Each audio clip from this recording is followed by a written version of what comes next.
Dari kemarin, timeline di media sosial saya penuh dengan narasi kalau KPK sekarang sedang dilemahkan. Narasi yang berulang seperti kaset rusak itu mulai dimunculkan ketika pemerintah melakukan revisi terhadap Undang-Undang KPK. Sehingga KPK akhirnya dipaksa punya Dewan Pengawas dan pegawainya juga wajib berubah menjadi ASN. Revisi Undang-Undang KPK itu memang manjur. Terbukti KPK sekarang bukan lagi lembaga istimewa dan super body, tapi sudah menjadi lembaga negara biasa yang langsung bertugas di bawah presiden. KPK juga terikat dengan aturan-aturan sehingga mereka tidak bisa main sadap dengan membabi buta dan mudah disusupi oleh kepentingan politik. Sejak dulu KPK merasa bahwa mereka adalah lembaga super, berada di atas negara, bahkan seperti membangun negara di dalam negara. Padahal KPK itu digaji oleh negara. Sejak dibentuk pertama kali, negara sudah mengeluarkan anggaran sampai 15 triliun rupiah untuk KPK. Sialnya, yang bisa dikembalikan KPK ke negara dari hasil menggerebek para koruptor itu hanya 3 triliun rupiah saja. Rugi bandar memang biaya KPK. Tapi gimana lagi, ini kan amanat yang harus diemban oleh negara. Dan sesudah KPK kembali ke negara berdasarkan amanat undang-undang, maka bersih-bersih pun dimulai di KPK. Para pegawai KPK harus menjalani tes wawasan kebangsaan sebagai syarat untuk menjadi ASN. Dan disinilah keributan itu kembali terjadi. Dari hasil tes wawasan kebangsaan itu keluar informasi ada 75 orang yang tidak lolos. Dan Ketua KPK Firly Bahuri sudah menegaskan mereka yang tidak lolos akan segera dipecat. Tes kebangsaan ini penting karena KPK bergerak di ranah hukum dan mereka juga dibekali oleh alat penyadap. Bayangkan kalau KPK dikuasai oleh kelompok yang ingin menjadikan Indonesia ini negara khilafah. Di KPK sendiri isu bahwa kelompok Taliban itu sangat mendominasi dan punya pengaruh besar di sana. Karena mereka menguasai serikat pekerja yang mereka beri nama Wadah Pegawai KPK. Keributan ini dikabarkan bermula dari pernyataan seorang penyidik senior di KPK, yaitu Novel Baswedan. Novel kabarnya adalah satu dari 75 orang yang tidak lolos dari tes kebangsaan. Dan pernyataan Novel itu pun disambut oleh para sahabat-sahabatnya di luar KPK dengan gegap gempita.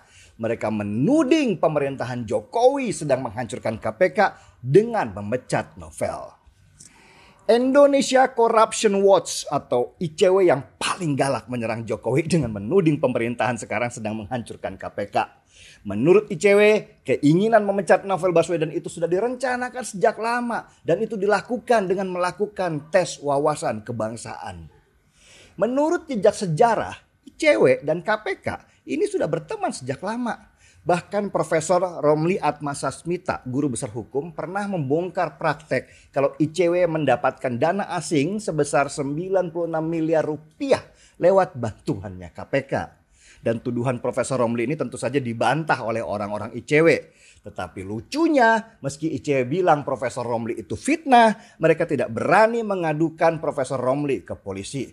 Mungkin takut kali ya, kalau udah di polisi malah akhirnya kebongkar keburukan ICW yang sebenarnya. Dan ketika Undang-Undang KPK direvisi dulu, ICW jugalah yang mati-matian membela KPK. Mereka bekerja sama dengan beberapa media online besar yang selama ini juga mendapat keuntungan sumber berita dari KPK untuk menyerang pemerintah dan mencari simpati dari masyarakat. KPK sedang dilemahkan, teriak mereka begitu dulu. Narasi playing victim yang sudah basi, yang biasa dipakai oleh kelompok garis keras seperti FPI dengan tudingan kriminalisasi ulama, ya mirip-mirip lah cara mereka berdua. Buat ICW, kalau Novel Baswedan akhirnya dipecat dari KPK, maka hancurlah KPK. Seolah-olah di KPK itu yang paling pinter cuman si Novel doang. Seolah-olah KPK itu punyanya si Novel, yang ngasih makan si Novel, yang membesarkan si Novel, dan penyidik lain di KPK cuman numpang doang. Narasi bahwa KPK butuh seorang Novel Baswedan ini narasi yang sangat menjijikkan buat saya. Novel bukan KPK dan KPK juga bukan Novel. KPK adalah lembaga resmi negara dan Novel Baswedan cuma jongosnya doang di sana. Nggak ada Novel, KPK tetap ada. Bahkan mungkin tanpa Novel Baswedan, KPK bisa lebih moncreng kerjanya.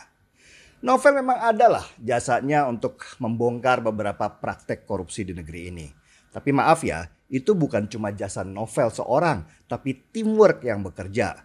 Lagian ngapain juga mempertahankan Novel yang tidak bisa memberi pendapatan tinggi ke negara.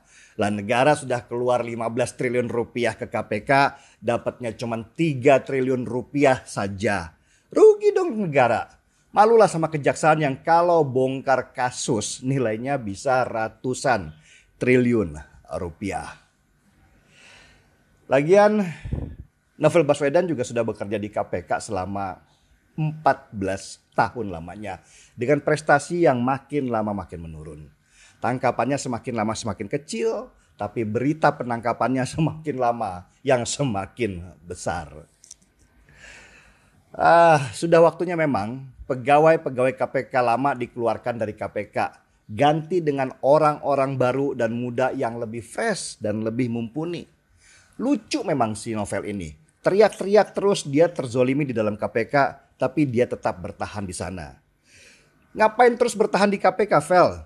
Apa KPK itu kamu jadikan periuk nasimu? Kamu jadikan pelindung untuk saudaramu yang pejabat itu?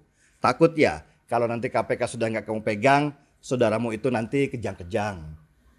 Pembersihan KPK dari orang-orang lama dan kelompok Taliban itu memang sudah harus dilakukan. Dan Firly Bahuri, ketua KPK baru sudah memulai dengan memajang foto presiden dan wakil presiden di ruangan konferensi pers di KPK. Sesuatu yang tidak pernah dilakukan selama ini oleh KPK. Pesan dari dipajangnya foto itu sudah jelas bahwa KPK sekarang sudah kembali ke pelukan negara. Markisa, mari kita seruput kopi nanti kalau sudah buka puasa. Jadi di Siregar, kita di acara Timeline.